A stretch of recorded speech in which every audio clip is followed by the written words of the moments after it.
Let's talk about this whole idea about childhood trauma and how it impacts your early relationships. So, when we are in um, relationships with people, we don't realize that oftentimes the things that we are attracted to actually happen to be things that are mirrors to the way in which we grew up. We have this tendency to normalize our dysfunction. So, because we have this tendency to make things that were not right, make things that were a little bit messed up seem normal to us, we get into these relationships and then we start wondering why, if love is supposed to be such a great thing, if love is supposed to be so freeing and so comforting, and you're supposed to be cherished all the time, why do I feel so lousy? Why do I keep attracting the same person with a different face? Why do I keep getting myself into situationships?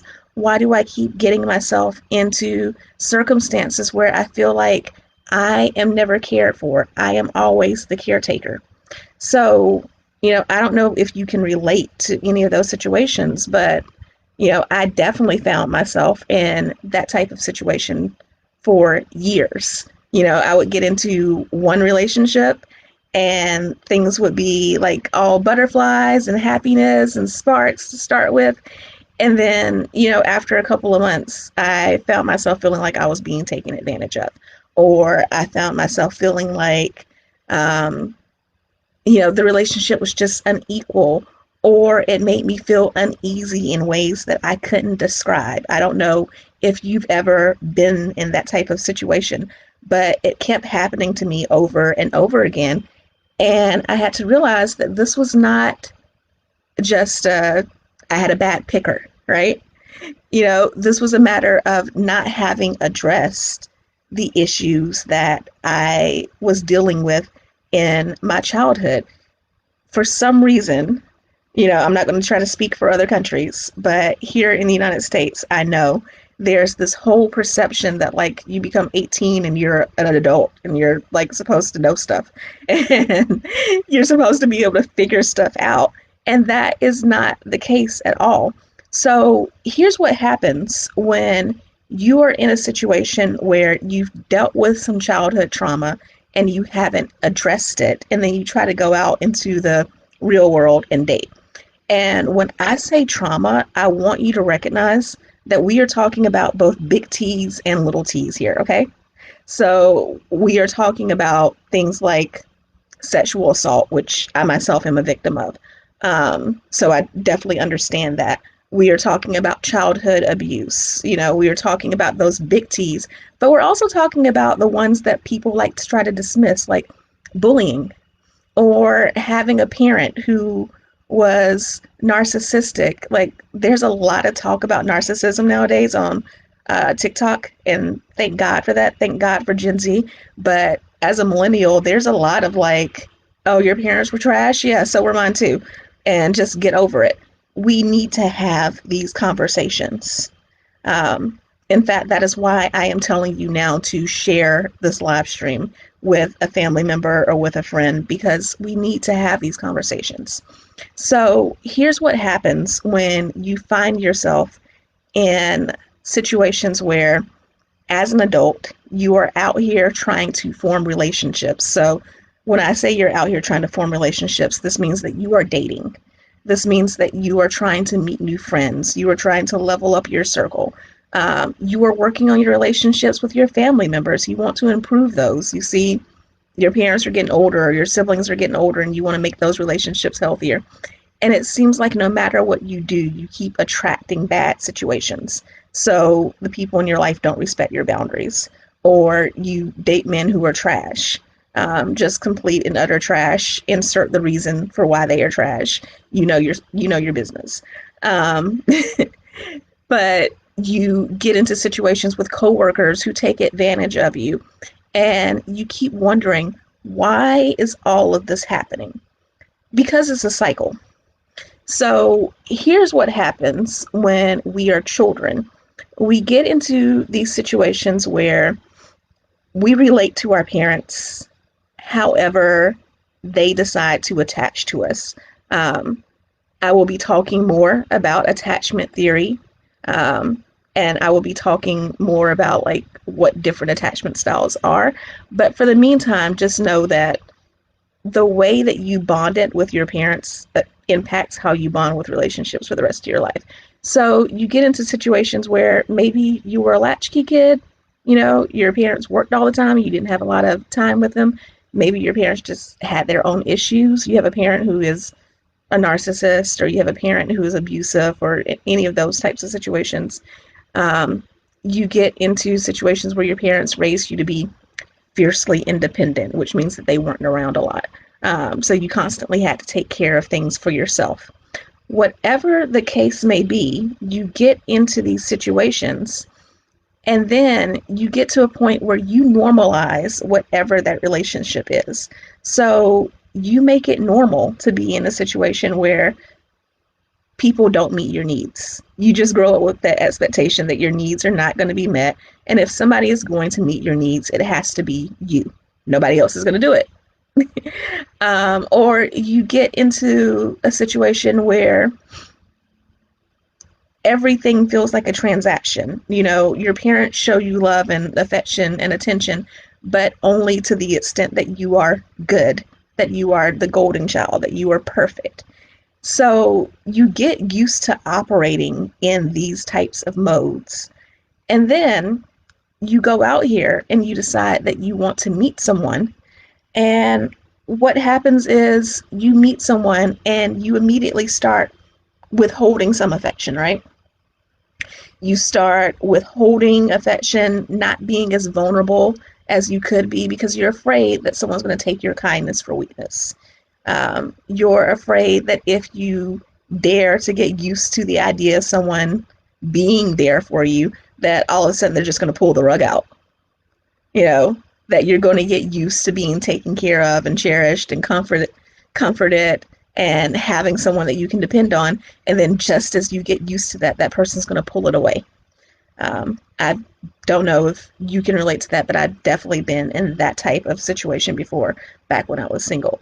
So you get into these situations and you're like, you know what, I'm going to lean back a little bit.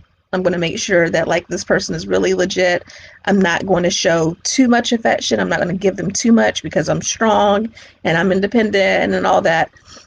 And then you start to do that, and the person senses that. So then they start to push back too, because they're like, she's not really giving me a chance. She's not really giving me the time of day. She must not be serious about me. So this person pulls back, and then that makes you feel worried, like, hey, what is going on? I thought they liked me. I thought they were interested in me. And all of a sudden, they're not being affectionate. So then you start to put more effort into the relationship, and you start to chase the person. And then as you start to chase the person, you know, they are continuing to hold back because they feel just the way you felt like the rug was pulled out from under you, that's how they feel. So you start to do more to make the relationship work, to show that you care. And a lot of this actually comes out of not necessarily love and care for the other person, not saying that you're bad, but it comes out of a trauma response of wanting to feel love and feeling like you have to do in order to be loved. Not that you can just be loved because that's who you are and because that's what you're worthy of. So you start to do that, and then you get tired of chasing the person. You start to feel exhausted. You start to feel burned out. You feel as if no matter what you do, it's never enough for the person. And then you finally pull away from this relationship. You're like, I'm out, I'm tired, I'm exhausted, I can't do this anymore. And the person starts to show interest in you. And this cycle repeats over and over and over again. You end up getting out of this relationship and hopping into another relationship that has the exact same type of dysfunctional dynamic. So I'm not asking you to call yourself out here, but you know, you may have seen this in your own relationships.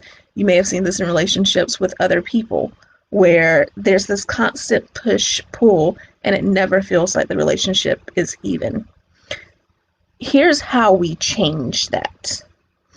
You have to understand that even though you may be an adult, those cycles from your childhood are not done with, right? Inside every single 20-year-old, 30-year-old, 40-year-old, 50-year-old, 60-year-old, insert your decade. Um, inside whatever age bracket generation you are, um, there is still that child in you that is still looking to feel like she is loved, like she is cared about. And not only that she is loved and cared about, but that she's loved and cared about in a way that she needs to be loved and cared about. It is one thing to have someone love you. It is another person to It is another thing to have a person actually understand how you need to be loved. Those are two completely separate things. And that is also one of the most difficult parts about not having addressed these issues, because when you don't address these childhood issues, what happens is you don't know how to articulate your needs. So you also end up in relationships where you could be with someone who is a perfectly good person, a perfectly fine person, someone who could be a partner, but one, they don't really know how to love you because you don't communicate that. And two, they might be someone who just can't communicate with you and love you the way that you need to be loved. And then this leads to, again, these same cycles of hurt where you feel as if you're not worthy of being loved because you're not being loved the way that you need to be. But there's this gap because you've never addressed what were your needs as a child? What were the things that your parents did not provide for you that you are trying to provide for yourself now? What are the things that you have to have in place in order to feel safe?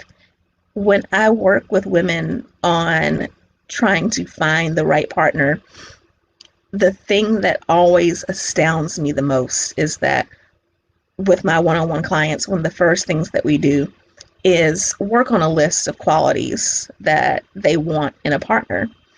And there's a very specific way that I ask my clients to work on that list. I do not believe in like the 50-page list.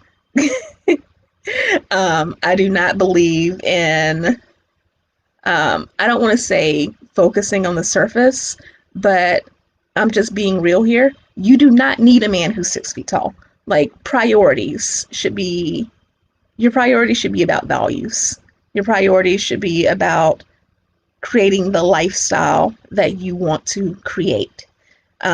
Your priorities should be about making sure that your marriage and that your partnership is something that still works, that is efficient, that leaves you feeling good 10, 15, 20 years down the road.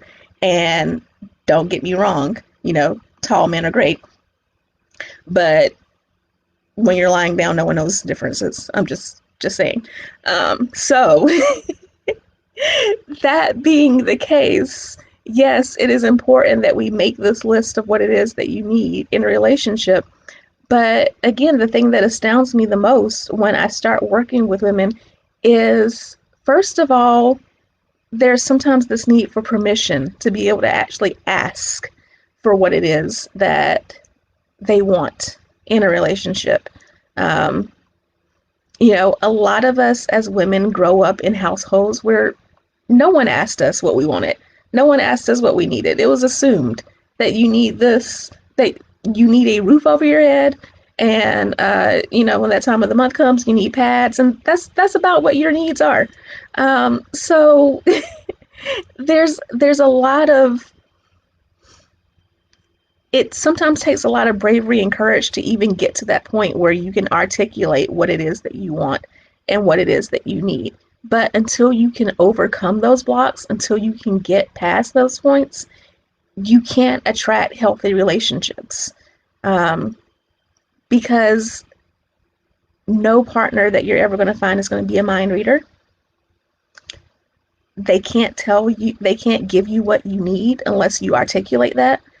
And also, what you focus on, you get more out of. So if you don't have any focus or clarity, and that starts with healing in your childhood first, if you haven't healed that stuff and removed those blockages so that you have the clarity, you're not going to have discernment, which means you're not going to be able to pick quality relationships to begin with. So it is so important that when women come to me, there's this huge temptation to be like, what do I have to do to get a man now because I'm trying to get married in a few years, or because I'm just sick of the dating game, or because online apps suck, or any of that. And all well and good. I hear you, I feel you. But until you actually address the core issues first, this is no different than your career. You don't get promoted and become CEO, or you don't have your own business that's successful without first starting at the bottom, right? So you have to do the same thing with your relationships as well. That is so imperative that you recognize that until you build the foundation, you can't have the healthy relationship on top of everything, on top of that foundation, until you actually look at where the trauma began, and until you actually are able to clear that out and remove those blocks. You're building a house on sand. The Bible talks about that, about how you have to have your house on a firm foundation. So instead of building on sinking sand and going out here and trying to, I'm going to find like the great husband that we look good together on Instagram and things like that. Nothing wrong with that. Like, if you check my Instagram, there are some cute pictures of me and my husband. But before you get to the pretty Instagram pictures, there is a foundation that has to be built first. And that foundation starts with addressing the childhood, and then we move up. Then we move into the other parts of building a relationship, of being clear on what your needs are.